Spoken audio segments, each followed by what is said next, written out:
नमस्ते दोस्तों, स्वागत है आपका मेरे यूट्यूब चैनल पे जिसका नाम है आर्ट वाली कन्या और मेरा नाम है श्रद्धा गीता देशपांडे फ्रॉम पुणे महाराष्ट्र। हम निकल रहे पुणे से मुंबई किसी काम के लिए। दीदी का चेकअप है तो वहाँ पे हम जा रहे हैं।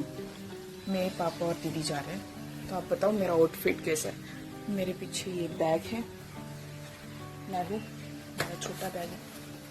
ये मेरा आउटफिट है, मुझे बहुत पसंद आया था।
आपको अगर यहाँ पर नज़र आ रहा होगा कि यहाँ पे पहाड़ों पर जालियाँ बिठाई जाती है ताकि कोई भी पत्थर टूट के रास्ते पर ना गिरे और कोई भी नुकसान ना हो, कोई नुकसान जीवित हानि ना हो।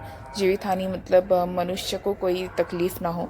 देखिए आपको किस तरीके से दिख रहा होगा कि कैसे जाली बिठाई गई है, ऊपर तक है, ताकि कोई पत्थर ना टूटे, कोई पहाड़ ना टूटे उसकी वजह से। और हर जगह से ग्रीनरी दिख रही थी, बहुत अच्छा लग रहा था हम जैसे जा रहे थे।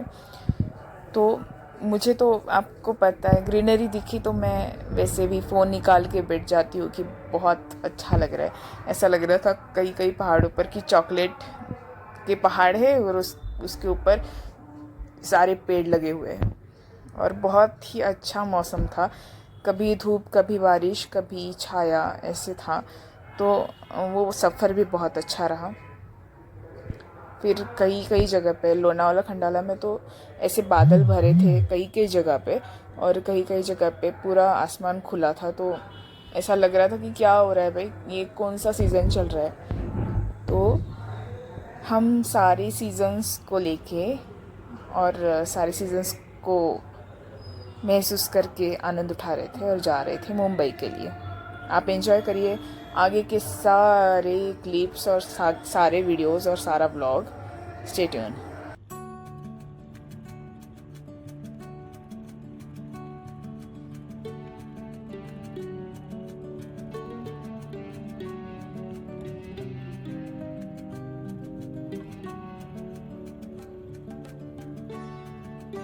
हम जा रहे थे, हम डायरेक्ट एंट्री करते हैं टनल में, जो कि लोनावाला खंडाला के पहाड़ों के बीच में टनल्स बनाए हुए, जो कि बहुत सुंदर है।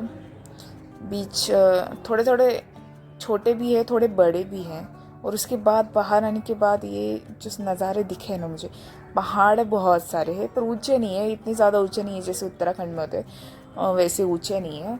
महाराष्ट्र के पहाड़ थोड़े से छोटे हैं, और जैसे ही हम टनल्स होंगे तो बहुत सुंदर दिख रहा था। रात, ऐसा लग रहा था रात में हम जा रहे हैं उसके अंदर से। जैसे ही बाहर निकले, यार क्या मस्त पहाड़ है। अब हमें इसी पहाड़ से काम चलाना पड़ता है ना, फिर कहीं जाना हो घूमने के लिए तो यही पहाड़ दिखते हैं और इसी को देख के आनंद उठाना पड़ता है। तो कुछ मतलब अभी बारिश बहुत ज़्यादा हुई है महाराष्ट्र में, तो उसकी वजह से हर जगह ग्रीनरी ऐसे फैली हुई है, मस्त लग रहा था।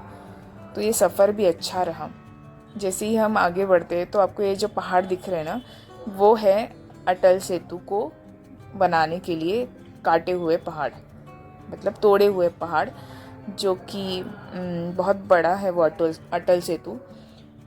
22 से 25 किलोमीटर दूर तक वो फैला हुआ है, बहुत बड़ा बनाया हुआ है समुंदर के ऊपर। तो वो ये पहाड़ काट के उन्होंने ये अटल सेतु बनाया है।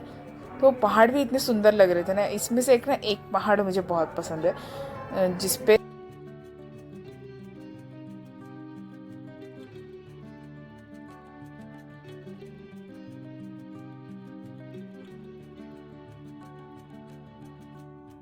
बेल ऐसी चढ़ी हुई है और इतनी सुंदर दिख रही है। और आपको तो पता है पहाड़ों से छोटे छोटे झरने ऐसे ही गिरते हैं, हमारे यहाँ पे भी गिरते हैं पर इतने नहीं, ज़्यादा बारिश हुई तो ज़्यादा गिरते हैं। तो यहाँ पर ऐसा था नहीं। अब देखो, आपको दिखेगा वो पहाड़, वो देखो, ये जो सामने वाला पहाड़ है वो मेरा सबसे फेवरेट वाला पहाड़ है। उस पर देखो आप कैसे बेल लगी हुई है, किसी पत्ते की बेल लगी हुई है, तो इतना सुंदर नज़र आ रहा है। और ये अटल सेतु 22 किलोमीटर का पैच है, तो उसमें टोल भी आता है। इसमें टोल भी पड़ता है, इसलिए यहाँ पे भीड़ बहुत कम होती है, बहुत क्राउडेड नहीं होता, पूरा खाली होता है। और ये 22 किलोमीटर का जो पैच है वो पूरा समुंदर पे बांधा हुआ है। अच्छा व्यू दिखता है। सॉरी, हमारे मुंबई के समुंदर का पानी नीला नहीं है, थोड़ा सा मटमैला है, क्योंकि आपको पता है बाहर से लोग आते हैं तो पानी ख़राब करके जाते हैं। हमारे ही लोग पानी ख़राब करते हैं, तो वो पानी नीला कैसे रहेगा। तो इसी की वजह से वो इतना नीला नहीं है, थोड़ा सा मटमैला है। हर जगह के समुंदर की जैसे हमारा नहीं है। तो हम पहुँचते हैं अपने मुंबई में। ये है बीएमसी की बिल्डिंग, जो कि बहुत सुंदर है। आगे का रोड जो दादर में मरीन लाइंस, जो मरीन ड्राइव का एक कोस्टल रोड बना है अभी, आपने देखा होगा न्यूज़ में कि कोस्टल रोड अभी बनाया गया हुआ है और उसका उद्घाटन हो गया। तो ये वही है coastal road, Bandra to Marine Lines. तो उसकी वजह से जो भी दूर दूर का अंतर है वो 12 मिनट में तय होगा। और ये है गिरगांव चौपाटी, हमारी फेवरेट गिरगांव चौपाटी। धूप ज़्यादा थी, इतनी धूप थी कि उसकी वजह से ना आपको दिखेगा नहीं बीच पे कोई भी है। और बीच पे हर जगह विसर्जन के लिए बैरिकेड्स लगा के रखे थे, ताकि जो अभी 17 तारीख को विसर्जन है गणपति का, तो तब लोग आए और विसर्जित करे बप्पा की मूर्ति को। तो उस वक्त चौपाटी पे कोई नज़र नहीं आ रहा था, क्योंकि इतना सुनसान था, इतनी धूप थी, तो कौन घूमेगा, इसलिए कोई भी नहीं था। और जैसे ही हम पहुँचते हैं चौपाटी में है, तो आजू बाजू का तो नज़ारा आप देख रहे हो।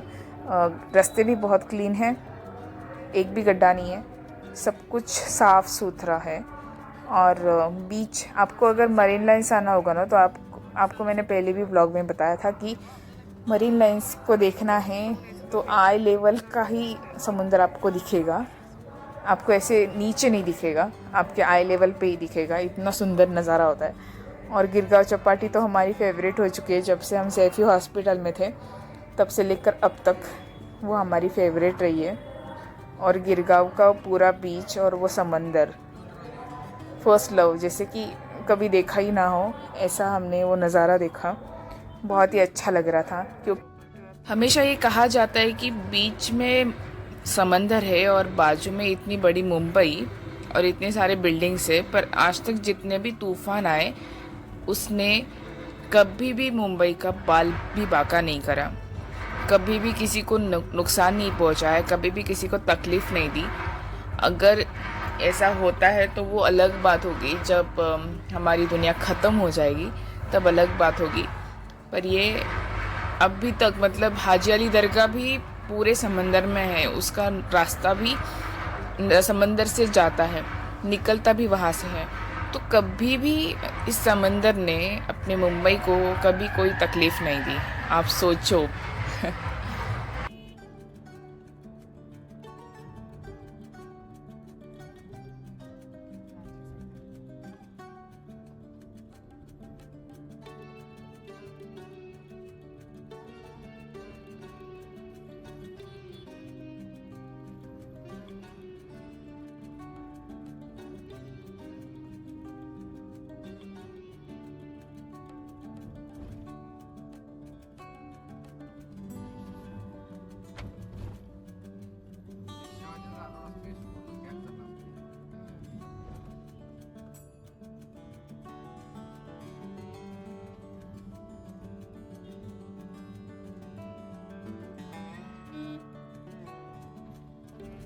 हम पहुँचे हैं चरनी रोड पर, जो कि सैफी हॉस्पिटल से 1.5 से 2 किलोमीटर आगे है या पीछे है, कहीं तो भी है। तो हम जा रहे हैं अभी दीदी को लेके चेकअप करने के लिए। और ये है मेरी फ्रेंड्स जो मालदीव से आई हुई है, और उन्होंने आते ही हमने सब कुछ फ़ोटोशूट वगैरह कर दिया था।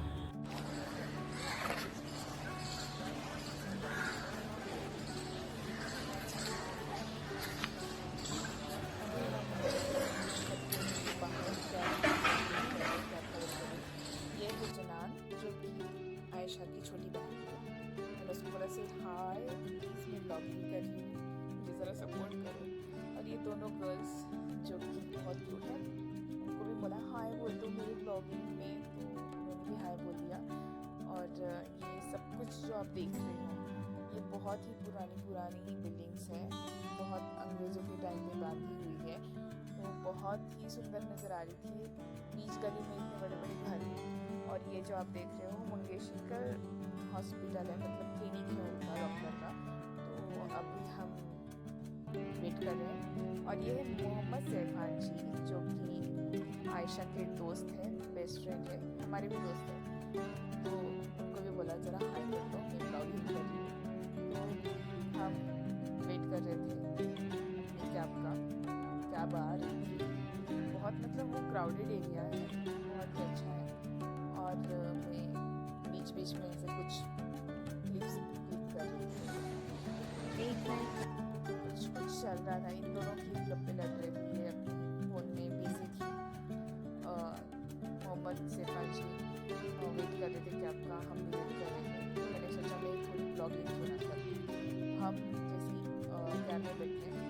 कैब में बैठने के बाद आपको दिख रहा होगा हम सब बैठ गए, बस मोहम्मद और जनान रह गए थे, वो अलग से कैब से आ गए क्योंकि कार में जगह नहीं थी, कैब में जगह नहीं थी। और ये जो भैया है हमारे इतना ज़ोर से एसी लगा के रखा था कि उसकी वजह से ना काम होने लगी, बर्फ जैसे हो गई मेरे हाथ में, ऐसा लग रहा था कि बर्फ हो गई। और इतना क्राउड था, मतलब चलता है अच्छी गाड़ी चला के हो जाएगा और अच्छा भी लग रहा था कि आयशा बहुत अच्छा लगा, उसको भी बहुत अच्छा लगा। और थैंक यू आयशा हमारे साथ स्पेंड करने और जैसे So stage 4 for me. हम जा रहे हैं फूड जोन में, हमको फूड जोन ही नहीं मिल रहा था। हमने जैसे ही एंटर किया मॉल में, हमने पहले डिसाइड करा था कि हमें पंजाब प्लेस में जाना है तो एशियन किचन में जाना है, पर हमको नहीं मिला। हम यहाँ से वहाँ घूम रहे थे, ऊपर नीचे कर रहे थे। तो पापा हमारे साथ थे, तो उनको एक्सर्शन हो रहा था, उनको थोड़ा सा बोर भी हो रहा था क्योंकि उनके साथ था कोई नहीं। हमारे साथ मोहम्मद सरफान जी थे, और उन्होंने क्या करा, वो बाद में आए तो वो डायरेक्ट वहाँ पे पहुँच गए सेकेंड।